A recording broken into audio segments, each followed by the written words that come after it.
Namaskar. In this episode of Dil Se, we'll talk about what's happening in the war between the US, Israel, and Iran. Now, you remember in June, there was a 12-day war, and we are in the 12th day of the present war, and much has happened. And India relies heavily on essentials of economic growth come from West Asia. I'll give you a small example. For example, we depend about 80 to 90% of our crude oil from the world, but 50 to 60% are imported from West Asia. Now, $70 billion worth of crude oil came from West Asia in 2025. And the price of crude was 60 to 65 before the war. It's now 90 to 93. And every $10 increase results in a burden of $14 billion of excess payment. So if another 10, 20, $30 increase would result in what? In about $42 billion. And that's about 1 lakh crore. $14 billion is around 1 lakh crore. That's the extent to which we rely on import of crude oil from West Asia. Then LPG. 40-odd% of the LPG that we import is from Qatar, and the production in Qatar has stopped. Now, we also import natural gas, again from that part of the world. Fertilizers, potash, we import potash from there, fertilizers from there. Our fertilizer industry will be impacted. Then gems and trade and diamonds, that industry will be impacted. Manufacturing and petrochemicals, our plastic industry, even our textile industry is going to be impacted. Construction and infrastructure, the roads that we do, there again we need petrochemicals.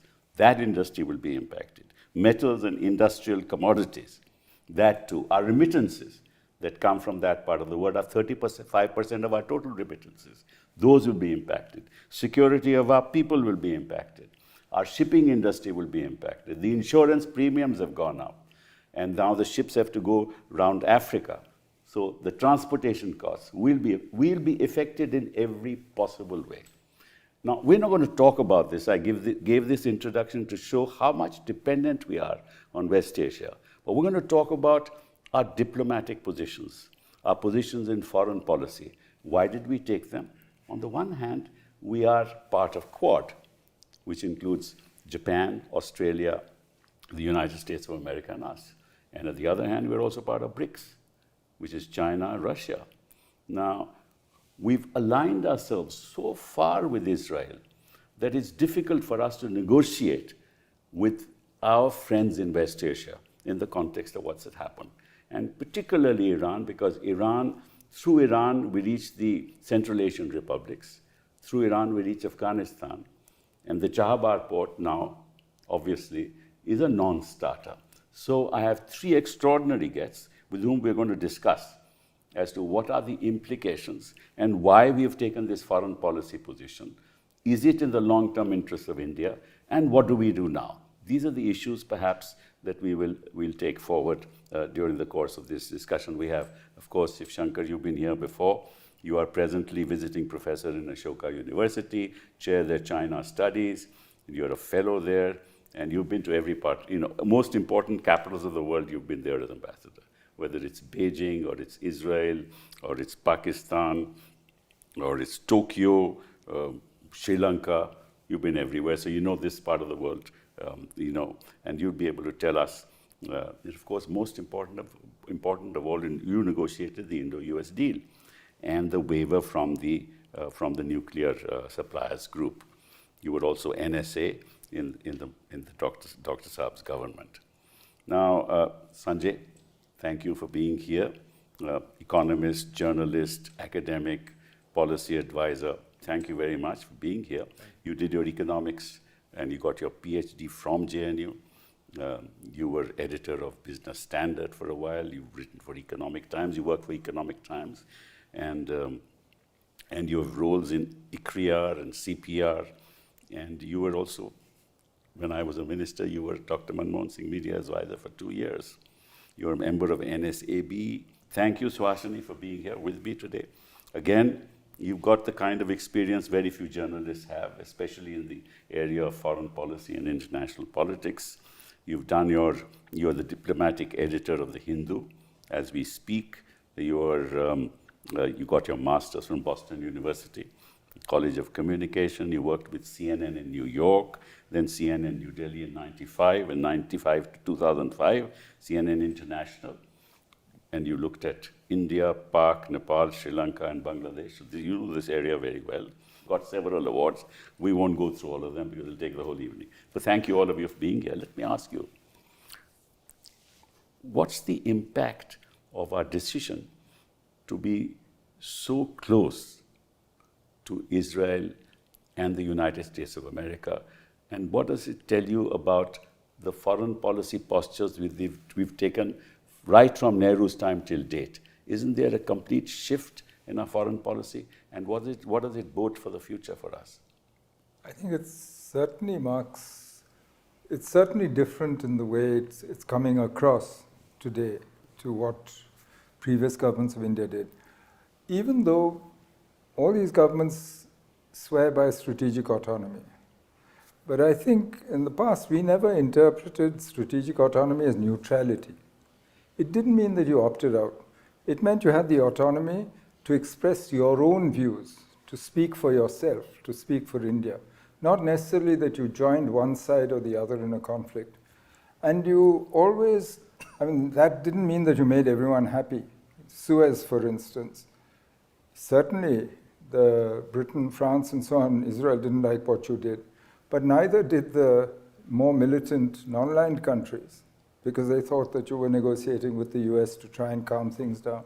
So the problem with this is it's hard to see how this present stance, so closely identified with one side, and the side that initiated the conflict, is serving India's interests. And just 2 days after the Prime Minister went to Israel on 26th of February, on 28th the attack took place. What's the message that is sent to the rest of the world? It doesn't look good. There's no question. And I think some degree of explanation is called for, because otherwise people will ascribe the worst motives to it. But we know that we have a lot of stake in West Asia, as I explained. And of course the government knows even better.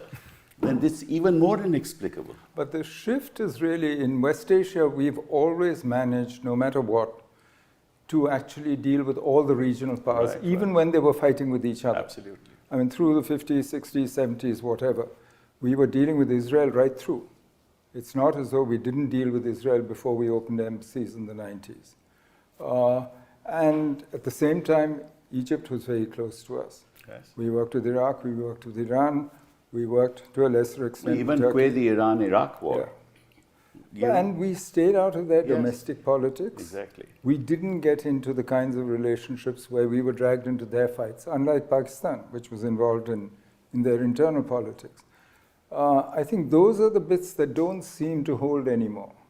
And that's the worrying part, because one's not quite sure why we are taking these stances. No, but we also have lost in the process a moral authority in the world that we used to have to some extent. Well, if you don't speak, nobody knows what you think. And they will ascribe to you the worst motives, to your silence. Sanjay, now, do you think we've also lost our leadership role that we had in the Global South in the process? Absolutely. Because, after all, we salvaged the G20 summit in India after the way in which it ended in Indonesia by converting that into a Voice of the Global South summit. Yes. That was our way of salvaging our G20 summit. Yeah. And we pretended as if we were bringing to the high table of the G7 the views of the Global South. Today, we are completely isolated on this issue from large parts of the Global South, from other members of BRICS, Brazil, South Africa. And as Shiv Shankar has said, as you have said, we are identified ourselves completely with Israel and the United States, which is inexplicable, even from purely Indian interest point of view. Right. Forget about morality, ethics, etc. From a purely pragmatic Indian interest point of view, this kind of extreme position we have taken, I don't think in the Global South, since that was your question, people will look up to India anymore. Yeah, I agree with you, because even South Africa made a not so strong a statement as Brazil, Yeah. but they did make some statement, but we are silent. And why are we silent for so long? Well, I don't know why we are silent, but when I look at all of this from the outside, and in the last few months I've been sitting in Hyderabad and watching Delhi, the impression you get, Mr. Sibbal, is that the foreign policy of personal dealings, it's a deal-making policy. So we have some deals with the leadership in UAE, we have deals with leadership in Israel.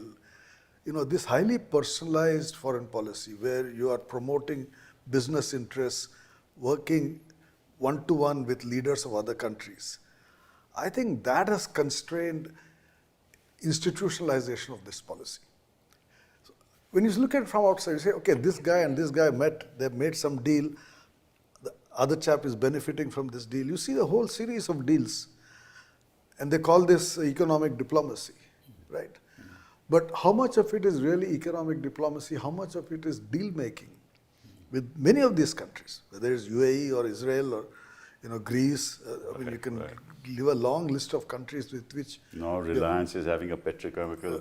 Reliance is bailing you out with Donald Trump, right? Yeah. So this kind of economic diplomacy, which is essentially deal making, is highly suspect. I mean, I don't know what's happening inside, but when you look at it from the outside, you say this is not on. You mean to say business interests are overriding our national foreign policy? That's the impression I get. As I said, I'm now looking at all of this What do you from think? a distance. I think he's right about the personalization, that you've lost the institutionalization of foreign policy and the larger sense of where your place in the world, what kind of world you want to create, that the purpose of foreign policy is to create an enabling environment for India's transformation, growth, economy, and so on. And that it's become transactional and personalized to a point where Yeah, because you it's get difficult. people from the industry getting into defense, who I'm talking about. They get into defense deals. And so therefore there are huge interests of big industry in getting contracts. And that's benefiting, and therefore that impacts foreign policy in a sense. So in a sense, our business interests in the country are overriding our national interests. I don't mind that if it's a transparent policy. When after all, promoting the interests of Indian business is part of government's remit. Of course, yes. But the manner in which these have been happening, I think there is no transparency, and that the fact that very few people are benefiting from these That's deals. the point. That's the point. In fact, one person more than anybody else. It gives the impression that this whole thing has now become a highly individualistic, personalized, what people call crony capitalist diplomacy. So Hasni, let me turn to you on a slightly different topic. How does the government of India be part of BRICS on the one hand, part of Quad on the other hand, and how will they be able to manage both in the context of what's happening today and what our foreign policy positions is?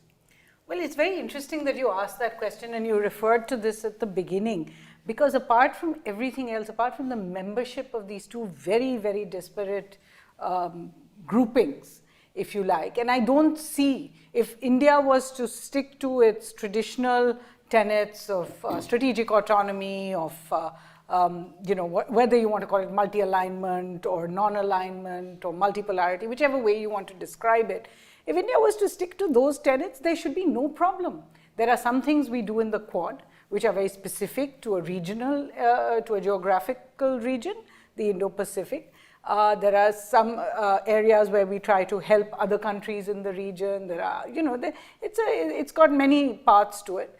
And there's what we do with the BRICS, which is the voice of these emerging economies that have now grown from 5 to 10. And we work on economic issues and other issues that affect the developing world. I don't see that much of a contradiction, because neither of these would be normally very political organizations. What makes it interesting is in this year, India is due to be the chairperson of both. India is due to host both. Okay. And in this particular war, we have lost, amongst other things, we've lost the opportunity to guide these organizations in the year in which we were supposed to be the leader. There is no BRICS position today. Simply because it is, there's actually an SCO position now. Right. But it is our responsibility to formulate a BRICS position. How are we going to formulate that when Iran is a member there? Correct. And how are we going to formulate anything with the Quad, which depends on Mr. Trump coming here? Right. It's been 2 years actually since the Quad was supposed to have been held in Delhi, first with Mr. Biden, then with Mr. Trump. We've been unable to bring the US president here. So I think that itself creates an opportunity. And so far, we have not taken advantage of that opportunity to build a sense of leadership. If we were to helm any statement on this war, which, as you have pointed out, is hurting everyone, hurting the whole world in so many different ways, that would have been a moment. But Trump will increase tariffs if we do something like that? Well, I don't see how any policy, after all, we are now today suffering for so many of our decisions on the basis of what Mr. Trump is going to do. Right. In 2019, when he insisted that we give up oil from Iran, and we concurred, and he said give up oil from Venezuela, and we concurred, we could have been benefiting from that oil, we could have been storing it or whatever. We would have today had a very different position when it comes to the Hormuz Straits. We would have had leverage in different ways. But we gave that up. We whetted his appetite so that he nearly made us completely give up Russian oil as well. Right. So I don't see how making Mr. Trump happy can be a real objective, because nobody knows how it is. But I do agree with you that some of the, the unanswered question of why is India's position today being seen as one-sided has to be taken in that prism of risk or damage control, if you like, that you kind of minimize the risk from the US being upset with us. Having come through a year of such tensions with the US, it seems as if the government is risk averse and doesn't want to say anything. That is why you can have 8 statements in which you criticize Iran for its attacks on the Gulf, you criticize Iran for the attacks on oil facilities, on specific bases, on specific in UAE, on buildings. But you have not one single statement in which you criticize the US and Israel for starting the war, for killing the head of a state, for the bombing, even if it's mistaken, of a school where 168 people died. Well, it certainly shows that we are stuck, as Dr. Baru said, that we are constrained, that we are unable to say what should be plain on the face. After all, when a ship that had come to India for naval exercises, full of these young sailors who were on a training exercise, is blown up by the US in what is called the Indian Ocean. Right. And to date, we have not issued a single statement. Exactly. I don't know if that changes, but it's already been very late. And as a result, it's beginning to look as if we are in some way constrained from saying anything that may upset one side, while we are not doing enough in terms of the other side, which we also need. Okay, let me ask you a further question on this, because you said there is no politicization or politics involved in the BRICS. I think there's a lot of politics involved in the BRICS, quite frankly. Yes. And the de-dollarization is one aspect. I said it should be possible to leave the politics out and look at these organizations. How will it be possible? How will it be possible? What's happening? And this is why I want to ask you this question. This war has also forced Russia and China, much closer than they were, right? And this is going to continue. And they have a political agenda now, which is going to be which will be obvious at any BRICS meeting, or when we take over the presidency. And we'll have to deal with it, right? With the position that we have taken, we'd be embarrassed because we'll not be able to go with them. Then how do we deal with this matter? I think for the moment we will just kick the can down the road, just as we did some years ago when we had this similar kind of tussle between the Quad and the SCO. And we turned the SCO overnight into an online meeting, and because we were dealing with the US and with France and all these other countries. I would guess that that's more of what we are going to do in this year as well, especially given that there is no possibility of a BRICS meeting which does not take into account the new tussle that we're seeing between Iran and UAE as well. So in a moment when India was to have helmed it, to have not gotten ahead of what is obviously going to be the problem will be a lost opportunity. I think, Shiv Shankar, do you agree that? Well, I think the only, given the situation, because this conflict has politicized It's going to come up. everything, It's going to there's no come up. question. Yes. Your only answer is that as chairman, my opinions, my stance have nothing to do with it. I'm just chair of a meeting. I reflect what the meeting will agree. If the meeting doesn't agree, I don't agree. It's Yeah, but not that will my- impact. That will impact no, our position. No, that's where if you make that absolutely clear right at the beginning, then the fact that the meeting didn't agree and failed is not my failure. No, but if they criticize the United States of America and you keep quiet, Look, they and Trump will- doesn't like it, he may. They will do what they do. And that you can't stop. And you are a democracy still. Yeah. So you Still, can't stop still. other people from saying what they say. Right. But your job as chairman is not to say anything that BRICS success is my success. It's not. It's BRICS success. I'm just the chair. I'm the instrument of the meeting. Good. I'm glad you're giving this advice because I hope. I'm not giving any advice to anybody. Because nobody's asking me for I know advice. that, but it's good enough. I think people will listen to what you're saying. But I still think that situations will come where we will be embarrassed. It will be. No, you have to And choose. it's not going to be Today, easy. No, and the fact is, They unless might you- want to pass a resolution against the United States But for this this is war. why it's important to carve out an independent position of your own, which is independent of both these sides who will want to drag you onto their Yes, side. yes. But if you don't have a position of your own, it's much easier. Their job is much easier. And they'll play your public opinion, they'll use all the levers that they have, all the transactionalism that they can find to try and drag you in. And your whole point is, frankly, you should be serving India's interests, Yes. not allowing them to use every forum that you chair for their interests. But tell me, in the context of BRICS, on the other hand, in Quad, what is it that we can gain? Because Nothing. But that's the point. Sorry, to cut you short. Nothing. Quad is now completely meaningless. It's meaningless. Because let's look at it. It was formed originally as a way of kind of keeping China under check.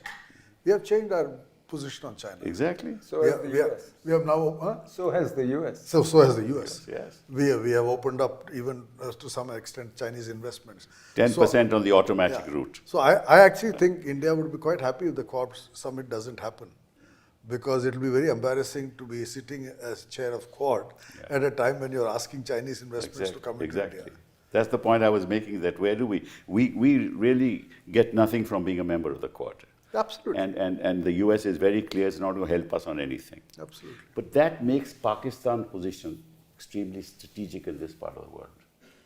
Well, I think Pakistan has played some cards. The longer sort of arc will tell us how successful they've been.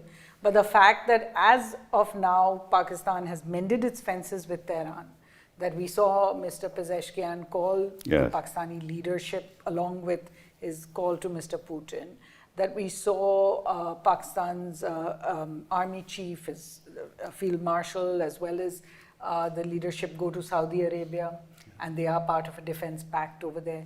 At the same time, we see Pakistan being part of all the Gulf positions, but then not having any kind of antagonism with Iran. You know, they have condemned they made a statement, the attack. yes. They have welcomed Mr. Mujtaba Khamenei as the new supreme leader. So they have seemed to have, as Mr. Menon said, that if the point of foreign policy and diplomacy is just to expand your options, they seem to have expanded some of their options.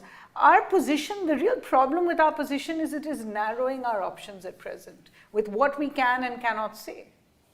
Well, how does this impact our relationships with the Gulf countries, right?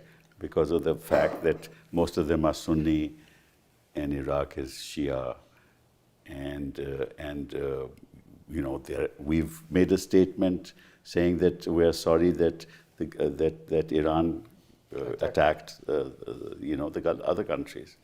And so how do you think that's going to work out in the context of the conflict? I think it remains to be seen, because this defense pact between Pakistan and Saudi, for instance, commits Pakistan to defending Saudi Arabia with all available means. That's correct. According to the text, Correct. which logically would include nuclear. Right. But neither side has invoked it, even though Saudi Arabia has been attacked just now. So it remains to be seen. I think all of them are hedging. None of them know where this is going to end. None of them know where they don't know who they can rely on. They can't rely on either their traditional guarantors, which is the US and others. Yeah. Certainly the US, all the bases, everything, they haven't defended the Gulf countries. But they can't there's no one else to turn to in terms of immediate physical presence. So Pakistan is useful because she's available for strategic rent to whoever, and that's traditional Pakistani practice. But beyond that, I think they're still at the stage of assessing where they'll end up at the end of it. But clearly, after this conflict, whenever it ends, however long it takes, there's no going back to the old ways. Yes. So they will look for other outside powers. And that's where there's actually an opportunity for India. It seems to me this is a process of churn that we're watching in West Asian geopolitics. There's an attempt by Israel and the US to remake West Asian geopolitics entirely in their favor, right? To knock out all the alternatives, such as Iran, and to ensure that there's no, Egypt is now so concerned with their own developments. So to make sure that they can redraw the map, in a sense. Syria has been done. You can see what's happened to Iraq. Yes. But I'm not so sure that they're winning, or that they will manage successfully to create a new Middle East. The kind of statements that are coming from Iran suggest that, look, if you're going to stop this war, you're going to have to tell us that you respect our rights. You have to pay reparations to us. And promise never again. And promise never again. So obviously Iran is taking a very strong position on this. So obviously it's not being decimated the way that Trump says it's being decimated. That's quite clear. But I was wanting to ask another question from you.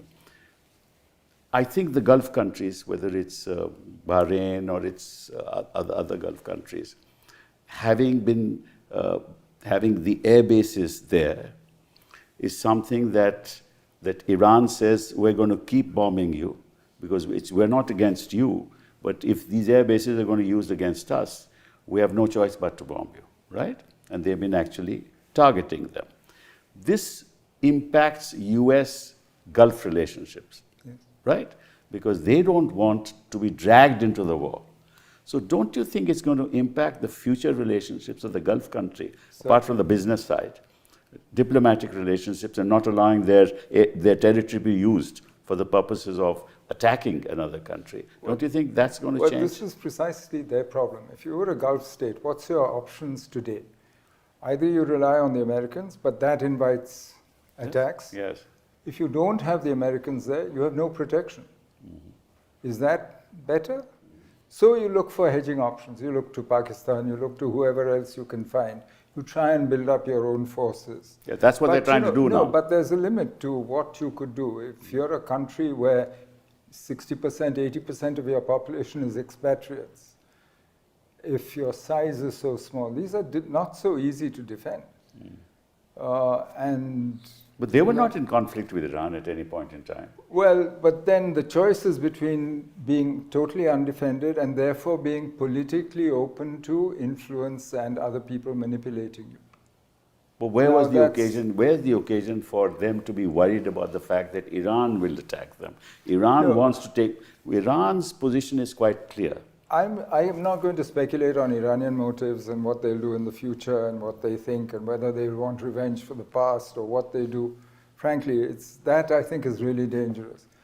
But certainly they can't go on in this situation where they have no options which are good. These are all terrible options that they face today. Exactly. So there is going to be a huge churn. And either the GCC itself changes its nature, either Saudi UAE start repairing their relationship. Yes. They'll start doing other things among themselves. People will start going nuclear. Right. Because you have the ultimate deterrent there. Well, that's what. So the options, there's a whole host of things, but they will try and get out of this bind, where your only choices are between two impossible situations. But now the new Ayatollah has said that, look, my father was negotiating with you, I'm going to build the bomb.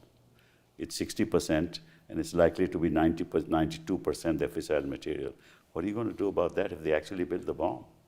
What happens to the world? They will. I mean, The non-proliferation treaty is down. The old regime is gone. It's gone. Forget it. It's gone in Europe, it's gone Yes, in Northeast exactly. Asia, it's going in the Middle East. Japan will. So this is becoming a very Countries like dangerous Finland world. have just Finland changed is Becoming their a very dangerous nuclear world. posture. So what is the impact of that? Well, I can't say much about what will happen in the world, but what worries me really is I think the Indian growth process is getting stalled. Yes, of course. I don't see enough of focus on that at the moment in the Indian media. But Do you see any focus in the India media at all? Not enough. I mean, there are stray articles. On behalf of the Indian media, I would say. But the fact is that I think this is going to have a serious impact on our growth process. Apart from the increase in oil prices and then access to other materials, I think there's a certain element of uncertainty that has crept into the global economy. And people are going to be risk averse. To restore trust in the global system. I mean, after all, don't forget, in the last 4-5 years, more FDI has gone out of India Yes. than has come into India. That's right? true, that's so true. there's a flight of capital that's been happening for the last 4 or 5 years when the world was stable. Right. In an unstable situation, I would imagine there'll be a flight to safety. A lot of countries will pull back. They'll wait and watch. And given the positions we have taken, there'll be some uncertainty about the impact here. I mean, after all, so far things are quiet. But God knows tomorrow at home, if there are different kinds of reactions to what has happened in Iran and what has happened in the region. So I worry for the Indian economy. I think the short-term impact of this calendar year, this financial year, is going to be serious. I agree. And the budget will be out of sync. The fiscal deficit targets cannot be met. Cannot be. Right? Inflation is going up. So you have a higher fiscal deficit, you have higher inflation, slower growth, and trade is being impacted because of movement of ships in the.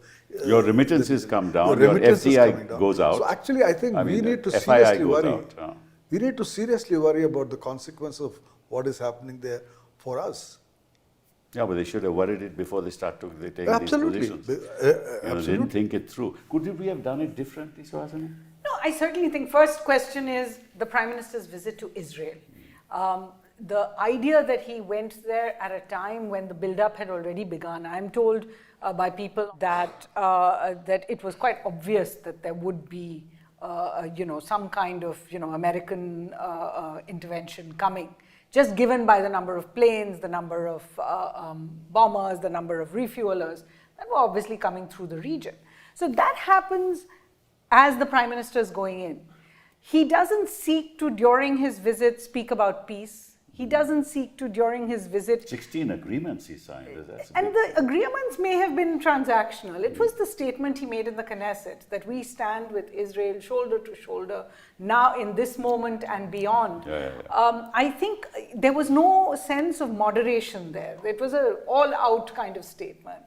The idea that he did all of this and came back to India 2 days before leads one to that question. Did the Israelis take Prime Minister Modi into confidence, say that this was being planned? Because these kind of operations are not planned. No, he must have known. There's no doubt about that. I don't know if there is any doubt about it, because on the other hand, could it have been that he genuinely didn't know? No, he's not so naive to think that. And the third option would be He's very, complicity very smart. He's very in all of smart. that. So if that is the case, then we have to consider where that is coming from. Is it, as I said again, a desire not to make the US unhappy? Is it a desire to please Israel at this time?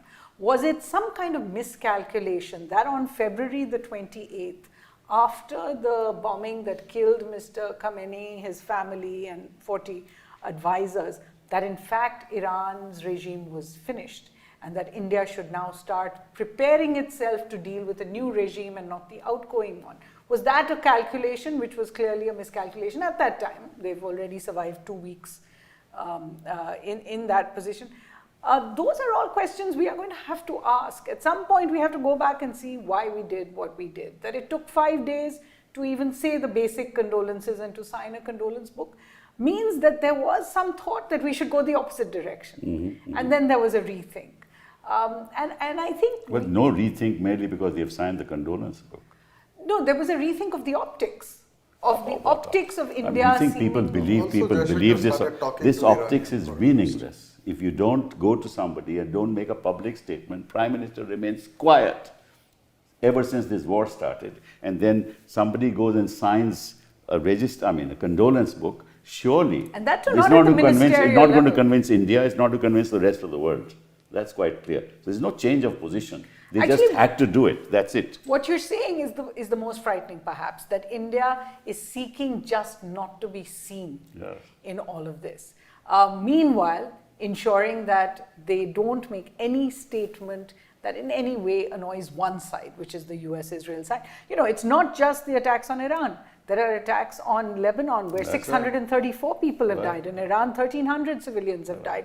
These are numbers in the 100 times more than the numbers of civilian casualties in the entire Gulf today. Right. But we have only talked about what is happening in the Gulf countries and not about what is we are happening in Iran. Netanyahu's friends and but Trump's friends, and we get so much support from them in every possible way. I think there are support from so many others as well. And I do feel, unlike what you are suggesting, I do feel the government has been made aware of that. And today, if you look at what the government is negotiating, we are having to negotiate with the Iranians to seek permission to cross the Hormuz Straits. That's not an easy position to have reached after taking the kind of position. Because we know, that as we he have. rightly said, Sanjay We- said, if we don't do it, we're going to be in deep trouble. We have asked Azerbaijan for help to take Indian students and pilgrims out Who of Iran. supported Pakistan. 1 year ago, we even refused to use that route because we said they were with Azerbaijan Pakistan supported during Pakistan. Operation Sindoor. Yes. So we have had to climb down on a lot of different That's not areas. climbing down on foreign policy. I have very little experience in foreign policy. But foreign I policy think is it's- becoming this transactional thing. Yeah, So- as Sanjay said. But could we have done this differently is what I'm asking you. I think we could have, but frankly, there's not much point crying over spilt milk. It seems to me more important Okay, can is we do now things we differently should be now? doing things now to prepare for what's coming. What And are the that's things we can predictable. do? You can see what's going to happen to the world economy. You can see the continuing turmoil in the Middle East. I mean, there's no easy solution to this. Even if, Mr. Trump declares victory tomorrow and goes home, there's still going to be a whole host of things that you'll have to deal with. You can see the effects on your other South Asian neighbors, Right. their economies. Now is the time for you to integrate the neighborhood. Step up and do something about it. So this is a time where actually you should be looking forward and doing things for the future. We can go on beating ourselves up about what we didn't do, sins of omission, commission, going to Israel, all this. But frankly, that, to my mind, is over. It's time now to actually prepare for what we're going to face, which is not going to be easy. It's not going to, but it's not more of the same, and there's no going back. Okay. You know, Let me ask. And the US, which is not interested in the world. We wanted to After be. this, there'll be even less I interest. agree entirely. I was just going to add, we wanted to be the voice of the global South. We are not the voice of South Asia, nor do we have a voice of our own.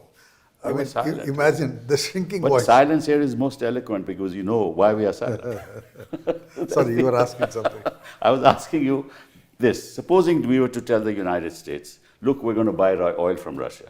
You do what you want. Right? That is, according to me, strategic autonomy. Of Because we are course. looking at the future. Of course. Would you support that kind of? Of course. Yeah. You Of do? course. Yes. Of Why course. should we succumb to, they've given us a waiver for 30 days, they'll give us a waiver for another No, 30 utter days. nonsense. We're a See- 1.4 billion people. See, the official position from whatever I've seen in the media is that we are saying, oh, we didn't listen to the Americans. We are anyway buying. We reduced what we wanted in the last few weeks. We have now increased what we are buying from the Russians. So our purchase depends on our interest. Exactly. It's nothing to do with the Americans. Right. But you don't speak up. You don't say that we are nothing to, we are not going to allow anyone to dictate this to us. Yes. When it is being dictated, when the spokesperson at the White House actually says, we have allowed India, Yes. we don't object. The number of statements, As an Indian, I just felt appalled. of course. For but this another has country. been, But should you not have been appalled since, I think, September, when Mr. Trump first said India is going to reduce its intake of Russian oil, and he was proven right. From November until January, we cut our Russian oil by 50%. Today, we are increasing our Russian oil simply after the US has said we're giving you. I'm 30 appalled because of the statement Correct. of the United States saying we'll give you a waiver for 30 days. That's what I agree with your position. But let you me- know, we've agreed with Iran, we agreed for a 60-day waiver and then a 6-month waiver in 2019, and finally we zeroed out. Now we will see with Iran again on Chabahar, whether in April we continue our lease for Chabahar. Who knows? As you said, everything's going to be reworked. Yeah, absolutely. It's the same thing with Russia, and we need to assert that we are, So you're you quite agree, right, we should say. that we need to assert that we will not be listening to these unilateral sanctions, because we have listened on 5 occasions in the last 6 years. And each time we have had to rethink that decision. As I said, you're going back to Iran, you're going back to Azerbaijan, you're going back to Russia and saying, please now up the amount of oil you're sending us. These are decisions that should never be taken again. I think that's one thing going forward that we should do. And You know, Do you the agree with that? basis of the improvement and the transformation in India-US relations was Condoleezza Rice saying that the rise of India is in the US interest. Yes. You now have the US Deputy Secretary of State, Vaughan, coming to Raisina Dialogue Right. and saying, we will not allow you to rise. Exactly. We will not allow you to do to us what China did to us. Exactly. This is the exact Very opposite. disturbing. Yeah, exactly. You have to draw conclusions. Yes, exactly. You need to look at your relationship fundamentally all over again. You're in a Absolutely. whole different phase. And I think this is what worries me, that there's no sign of any, you need a public debate. You can have many opinions on this, on what you should do, Yeah, how to respond, and none of us is going to be 100% right Right. all the time. Okay, but at least have the debate. But Stand you want up to and do, but admit you don't that want to you're- debate even in Parliament. No, You're but not talk- nobody is omniscient, and you're certainly not omnipotent. So you might as well stand up and allow people to express themselves and have a real discussion on this. This is fundamental national interest going forward. But if you It's- don't want- You're really at a hinge moment here, you know. And it worries me that we've Absolutely. closed our mind, shut our mouth, and we're going to face this. It's never happened like that, quite frankly. No, in fact, this has been happening now for a year. Actually, there's a pattern. The Americans are very consistent. The Trump administration has been very consistent. You look at the statements of their Commerce Secretary, their US Trade Representative, their Defense Secretary or Secretary of War. You look at their statements over the last 1 year. The number of times they've used abusive language against India, the number of times they've derided India. You know, not one person from this government has spoken up against them. Not one. That's And diplomacy. I actually once wrote a column saying that last time Indians have heard this kind of talk from Washington DC was Richard Nixon. Yeah. You know, Richard Nixon abusing India. That's 71. Yes. After that, I have never heard this kind of language, which we have heard over the last 10 months. It's nothing to do with this war. 10 months we have heard this language. And now finally, as he says, the Deputy Secretary comes and makes the statement that we are not going to be part of India's rise. Thank you very much. Okay, now let's move on, and this will be the last issue that I wish to raise. That now America is, everything that it does is unilateral. No doubt about that. China has benefited from him, according to me, hugely benefited, because China is quiet, and China and Russia have come closer. BRICS will be controlled by them. This is what I feel. So, in terms of the world, say tomorrow, where do you think we are going? Is it going to be truly a multipolar world? It's not multipolar. I mean, not in any real sense. Multipolar assumes that several poles have a say. Yeah, but you have the American pole. No, actually, today, if you look at world GDP, during the Cold War, NATO, Warsaw Pact accounted for over 80% of world GDP and over 80% of world military power. Right. Today, the two biggest powers, and they have no allies because, frankly, look what Trump is doing to his allies, and China doesn't have. China and the US account for less than 50% of world GDP, less than 50% of world military power. Correct. Power is distributed. That doesn't make it multipolar. Okay. It only makes it much harder for anybody to take any decisions and work. Right. Now, people can say we'll organize middle powers. It's a good idea. Governments like to say it's a multipolar world because it flatters them to think they are a present or future pole, right? And they tell that people, look at us, we count. But frankly, this is a disorderly world. Yeah, but if And the it's a world order is broken there down. But for most of history, you haven't had a world order. There's never been a world order except in the last 2 centuries. And we've got fooled into the idea by the hegemon who wants you to believe that you need an order. Otherwise, you won't prosper, which is not true. So it's bilateralism. No, it's the normal anarchy of the international relations. Okay. It's disorder. There's no hegemon. Nobody is going to take decisions. So you'll have an international system. You can still get on a plane and your mobile phone will work at the other end. There will be passports, visas. These are rules of the road. Right. There's an international system, but there won't be an order. Get used to it. Not used to it. So W2 is gone. Gone. So I'm worried because if that's the case, then we in this part of the world are always at a disadvantage. And I've seen that happen all the time. No, I'm particularly worried as an Indian. Forget about this part of the world. We thought we were taking off. We are not going to take off if this kind of situation persists, because our share of world trade is still very low. Yeah. We are not member of any regional or plurilateral trade grouping. We have not been able to negotiate anything with the East Asian economies, which is adequate for our trade. I don't see much happening with EU and UK, etc. Exactly. So and we talk of Atmanirbharta and self-reliance, but we are not investing enough at home. In the last 5, 6, 7 years, I forget now, the private capital formation to GDP ratio has not increased. It's stagnant. Capacity utilization across many And now we're industries. going to lose jobs after AI. Capacity utilization across many industries below 80%. So, we are at a stage where we need to have much higher rates of growth. I think Montek made the point that if you want to be Viksit Bharat by 2047, then for the next 20 years, you need an annual rate of growth of 9% per year. Correct. Not going to Well, happen. I've been saying this, for a Viksit Bharat, you need a Shikshit Bharat. Yeah, well, Where Shikshit, is of that course. Shikshit Bharat? But the kind of acceleration that you require, I don't see at least this year. No way. It's going to come down to 6%. So That is we need if to the worry. data is to be believed. That's the other part of it. Yeah, we need to worry. I think there's a serious challenge for India. So therefore, I ask the question, in our negotiation, because everything will be bilateral, in our negotiations, we'll always be at a disadvantage, as we've always been, because those who've got, in every possible way, we are less empowered than the rest of the world. Look at where our per capita income is. So where is our negotiating position in a bilateral situation? Well, I'm going to say something you're going to say is idealistic, but I really feel that India does have a position. We are shielding it right now. We are kind of keeping it under the radar for other reasons. I think those are very short-term reasons.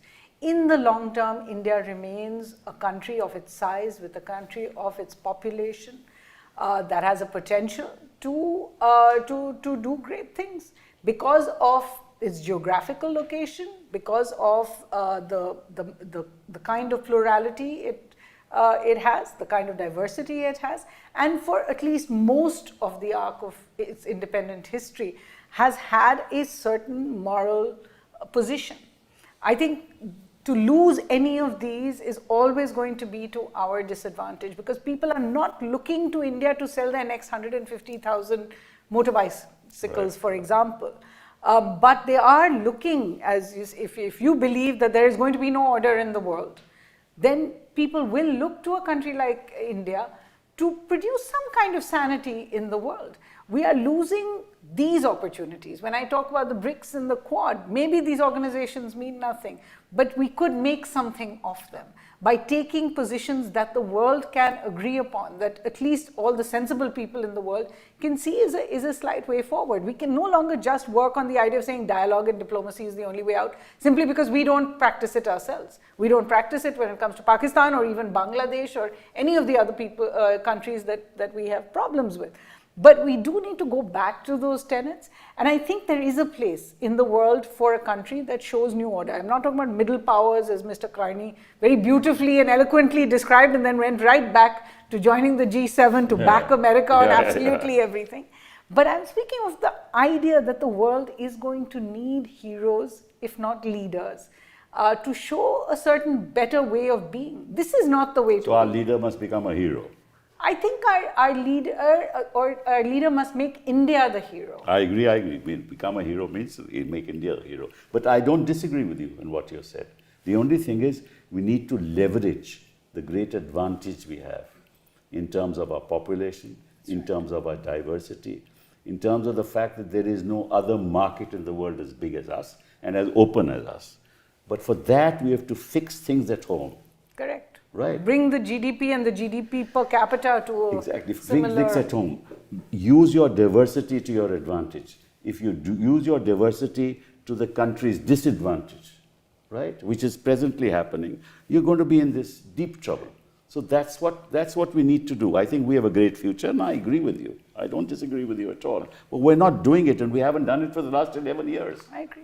And the last thing I should have said is the fact that we are a democracy sets us apart from many other big But countries. we should with be big... a working democracy. It's all very well to say that we're a democracy, Suhasini. Yeah, We're it's not a true. working It's all democracy. in the... We're not a working democracy. We've not shown any sense of what democratic values are in any civilized society. And unless we show that and demonstrate that, I don't think we'll get back to the moral authority that we had in the rest of the world. What do you think? Last word from I you. agree entirely with what Suhasini said. You can't write India off. India cannot, and India is bigger than any government or leader or, these are passing phenomena. But India is going to, there are ways of doing this. You build coalitions. Yes. You will find partners. Depending on the issue, you will find different partners to work with. So you'll have to work hard at it. But you should speak for India and stand for India, and India should be seen as standing for something. That's where your strength came. That's how you punched well above your weight for most of your independent existence. And I think you can do it again. Well, you can build, you should And build. I'm actually saying this crisis is an opportunity for us to do that. But you have to build your bridges at home before you do that, if you ask You me. must have but you have to need set to your be own India house in first. You order. set your own house in order, and that's where the problem lies, right? And with those words, thank you very much for being here. Thank you.